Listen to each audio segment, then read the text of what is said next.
so mwimbaji, lakini ipo siku naweza kwa Mungu okay, ukaimba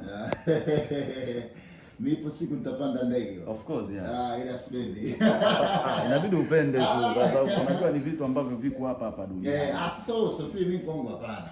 Ndio maana hapa nawaza kwamba kama siku nitaenda Zanzibar nawaza nitapanda usafiri gani? Yaani usafiri wa anga na maji kwangu changamoto. Hapana, mimi nahisi Mungu atakuwezesha tu utapanda. Nitapanda. Yaani unajua sio kama haiwezekani, ila yani ule usafiri bado sijauelewa kwangu. Mbona usafiri mzuri tu? Wewe tulia. Wewe unaogopa nini?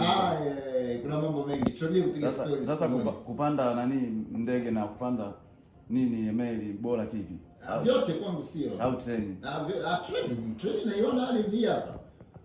Treni naiona ardhi hapa. Yaani kitendo cha kuelea kwenye maji na kuelea hewani huko ndio changamoto.